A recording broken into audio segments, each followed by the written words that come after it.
So to show you why it's important to use components when you're making your plan, I'm going to take you through the basic steps of making this cube here, and then you'll be able to see why it's so important.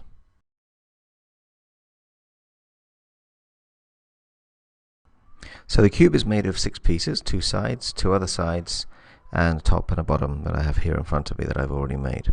So the first thing I'm going to do is move this piece into position here. 1, 2, 3 clicks will select the thing for me, and I need to pick it up by first locating that corner and then making sure that corner locks onto that corner there. I'm going to do the same thing over here with this piece. Pick it up by a convenient corner and then make sure I can find a place where I can lock that corner into place. Have that there now. Again, select the thing you want to select, pick it up by a corner that will locate, and then drag again. And now 1, 2, 3, click on that final piece and pull it into place.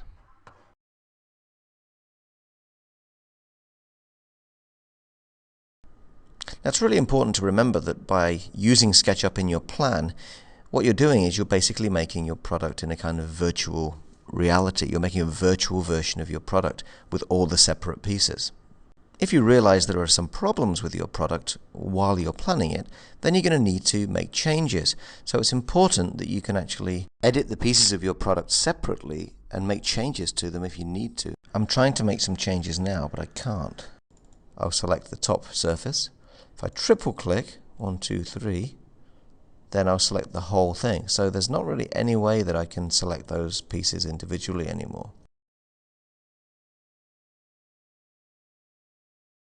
So I'm going to show you how to do the same thing but using components this time. So the first thing I can do is get rid of some of these pieces. So I'm going to triple click here, delete him, triple click there, delete that one, triple click there, delete that one.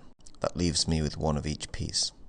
What I'm then going to do is triple click first on this one here, and I'm going to right click with the right hand button of the mouse, and I'm going to choose Make Component. Then this dialog box will appear, and I can then give it a name. I'm just going to call it Side 1, and I'm going to do the same with the other 2.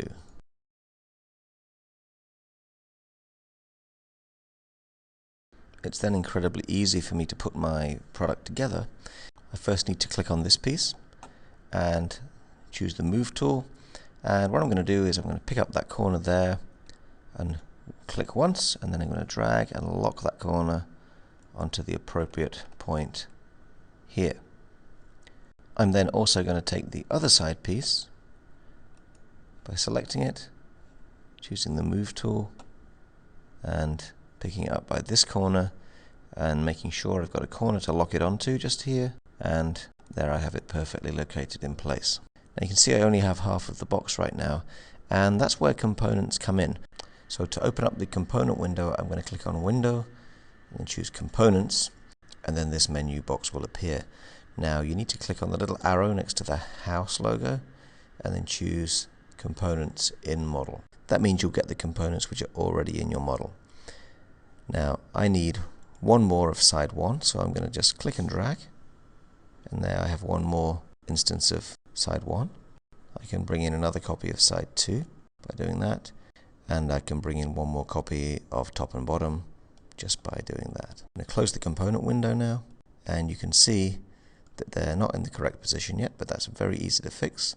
It's very important to pick up your components by a corner, which can be located on another corner like that. I'm then going to select this piece and move it to the correct position by again picking up a corner and locating it on this corner. You see it snaps into position, and then the final piece I'm going to do exactly the same thing.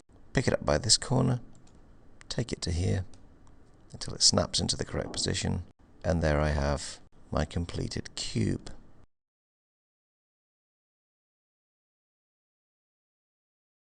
So the reason why it's a good idea to use components should be quite clear now. All of my parts are still separate and also separately editable.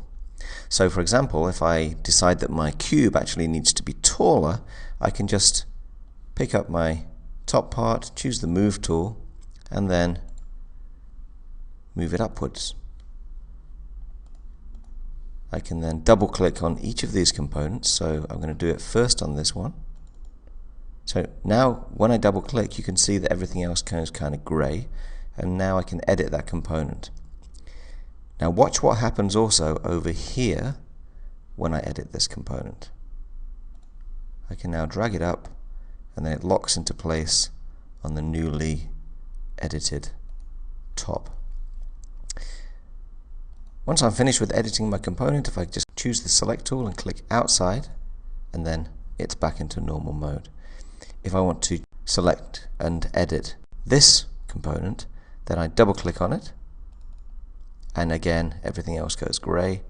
I can then choose the push-pull tool, pull that up, and you'll also find if you turn the model around that the other component, which is identical, has then been changed with it.